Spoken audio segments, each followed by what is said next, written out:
Halo Sobat Donghua, pasti pada penasaran kan dengan kelanjutan BTTH Ranah Dewa? Oke lah, tanpa berlama-lama lagi, yuk langsung masuk ke alur ceritanya.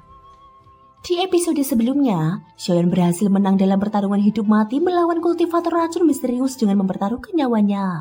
Dia memaksa fusi teratai petir api dalam kondisi tubuh teracuni parah hingga hampir mati, lalu menghancurkan lawannya dalam ledakan besar. Rasa sakit racun yang tiba-tiba lenyap menandakan bahwa pertempuran telah berakhir dan dia keluar sebagai pemenang. Meski berada di ambang kematian, Xiaoyan tiba-tiba menoleh ke segala arah. Dalam sekejap kesadarannya telah kembali ke atas platform. Medan perang kekacauan yang barusan menjadi panggung hidup matinya telah surut, memudar seperti gelombang kaca pecah yang ditelan kehampaan. Sisa-sisa kehancuran itu menghilang tanpa jejak, seolah pertempuran barusan hanyalah ilusi. Refleks, Xiaoyan langsung mendongak, matanya menatap ke atas kepalanya sendiri. Apakah kekacauan masih ada? Racun mematikan yang sebelumnya merayapi seluruh tubuhnya telah lenyap sepenuhnya bersama berakhirnya pertempuran. Luka, kelelahan, dan kerusakan jiwa semuanya pulih seketika. Kondisinya kembali ke puncak mutlak, seakan dia belum pernah bertarung sama sekali. Namun Xiaoyan tidak peduli pada pemulihan itu. Tatapannya terpaku pada langit kekacauan yang bergolak. Di sanalah keputusan hidup dan mati ditentukan. Jumlah leki yang melayang di atasnya adalah vonis final. Apakah sosok kurus kering itu berhasil menahan serangkaian petir dan api miliknya, atau justru dia sendiri yang telah diracuni hingga ajal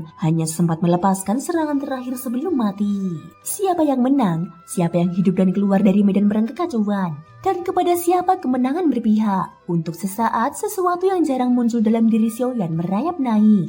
Pada saat ini ketegangan menyelimuti. Lebih dari 100 helai kekacauan bukanlah sesuatu yang mudah diperoleh. Dia tidak ingin kalah begitu saja dari seorang kultivator transendensi tingkat keempat. Namun jauh di lubuk hatinya, Xiaoyan tahu pertarungan ini telah menyembunyikan peringatan keras. Klon roh primordial memang memberinya tubuh hampir abadi, tetapi kelemahannya terlalu fatal. Pil racun di dalam tubuhnya memang mampu menyerap toksin. Namun menghadapi kultivator racun tingkat tertinggi, kemampuannya tetap terasa tidak cukup. Pertempuran tadi hampir merenggutnya sepenuhnya. Saat pikiran itu berputar di benaknya, kekacauan di atas kepalanya tiba-tiba bergolak hebat. Seperti pusaran badai, helai-helai energi itu berputar dan mulai berkumpul ke arahnya. 112 helai yang semula ada tidak hanya bertahan, mereka terus bertambah, semakin cepat, semakin padat. Lalu angka itu berhenti pada satu jumlah yang membuat nafas Xiaoyan akhirnya terlepas pelan. 224 helai. Dia menang. Baru saat itulah ketegangan yang tersembunyi di dadanya benar-benar luruh. Namun Xiaoyan tidak tenggelam dalam kemenangan. Sebaliknya pikirannya menjadi jernih. Dia tahu kemenangan ini tidak sepenuhnya murni kekuatan. Ada unsur keberuntungan yang tak bisa diabaikan. Jika medan perang kekacauan tidak memulihkan semua luka setelah hasil ditentukan, kemungkinan besar dia dan lawannya akan mati bersama.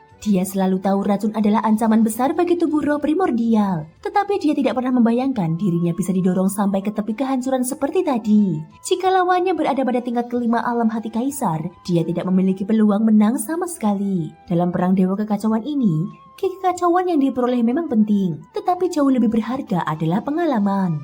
Bertarung melawan berbagai pakar puncak, menemukan kelemahan diri sendiri, lalu memperbaikinya. Itulah jalan menuju kekuatan sejati. Kesadaran itu membuat hati Xiaoyan tercerahkan. Dia mulai menilai ulang kelemahan fatalnya dengan serius. Dia harus menemukan cara mengatasi racun tingkat tertinggi, apapun resikonya. Dengan 224 helai kekacauan, peringkatnya kembali naik menjadi 9.500. Namun peningkatan itu tidak sebesar yang dia bayangkan. Di platform itu masih belum muncul tanda istana Heiyin. Artinya dia tetap berada di pihak yang dipilih, bukan yang memilih. Perasaan itu tidak menyenangkan, bahkan agak berat. Ketika musuh berikutnya adalah misteri total, ketidakpastian itu menimbulkan dua emosi yang bertentangan dalam dirinya, ketegangan dan kegairahan. Sejauh ini setiap lawan yang muncul memang kuat, namun kemenangan tetap miliknya. Hanya saja dengan kekuatan yang dia miliki sekarang, seberapa jauh lagi dia bisa naik? Xiaoyan tidak terburu-buru, dia menunggu dengan tenang.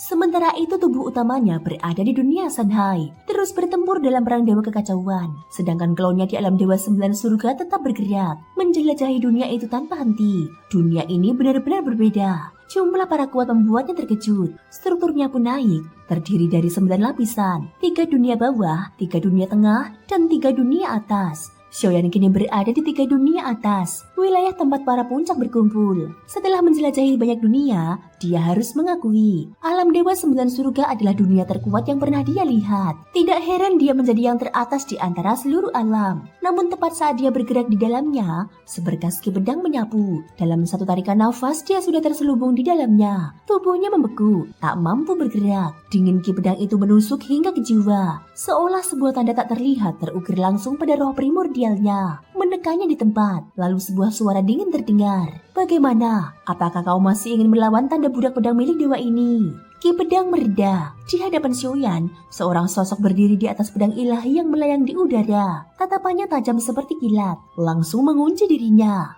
Dia adalah Huachan. Huachan mendekat perlahan, matanya seperti pedang telanjang, mengamati Xiaoyan dari kepala hingga kaki, seolah hendak menembus seluruh rahasianya. Di tubuhmu ada aura yang familiar. Di mana Dingmo? Hati Xiaoyan bergetar halus.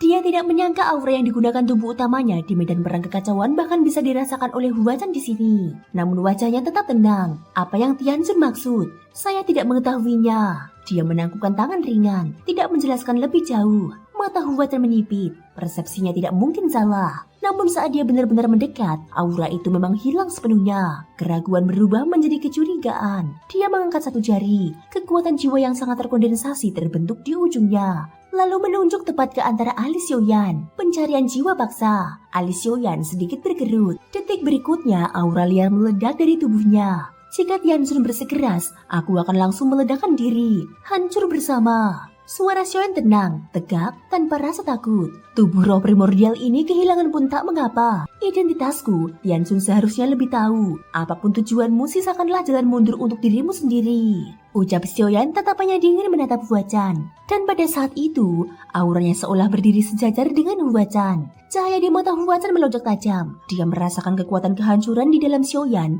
liar, murni dan nyata. Semua itu bukan gertakan. Kemudian sikapnya pun berubah halus. Dia memahami satu hal. Xiaoyan mampu meramu pilihan yang. Dia juga berani membiarkan klon mati. Itu berarti menyinggung Xiaoyan sama dengan menyinggung tubuh utamanya dan kekuatan besar di belakangnya. Mungkin persepsi dewa ini keliru. Bermainlah dengan baik di dalam alam bayu ini, ucap Huachan sambil berbalik. Dia melangkah di atas pedang ilahi dan terbang perlahan di langit alam bayu. Dimanapun dia lewat, suara hormat menggema. Dia tampak acuh, namun jelas dia menikmati pemujaan itu. Dengan kekuatannya, dia bisa berpindah hanya dengan pikiran. Tidak perlu pamer seperti ini. Xiaoyan menarik kembali pandangannya. Alisnya bergerut. Huachan membawanya ke sini bukan tanpa alasan. Dan hampir pasti berkaitan dengan klon roh primordial. Dia mulai menyelidiki alam bayu dengan hati-hati. Dunia ini indah seperti mimpi. Menara giok dan istana permata berdiri di antara kabut berpilin. Cahaya putih lembut menyelimuti segala arah. Namun Xiaoyan segera menyadari hakikatnya. Ini penjara raksasa. Penjara yang dibangun dari pedang ilahi untuk mengurung para kuat.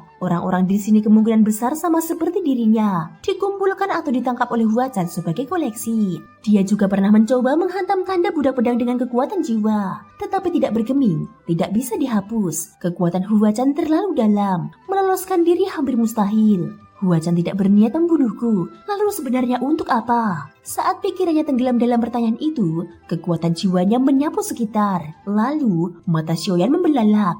Dia merasakan sesuatu, aliran darah Qi. Garis keturunan persis sama dengan roh primordial dalam dirinya. Dan tak jauh di depan, terlihat sebuah sosok. Pakaian compang-camping, tubuh kurus seperti kerangka, terikat pada dinding gunung. Rantai emas melilit tubuhnya, dan di atas rantai itu bekas tebasan pedang memenuhi setiap ruas. Jejak perjuangan, jejak perlawanan tanpa henti. Jejak seseorang yang tidak pernah menyerah.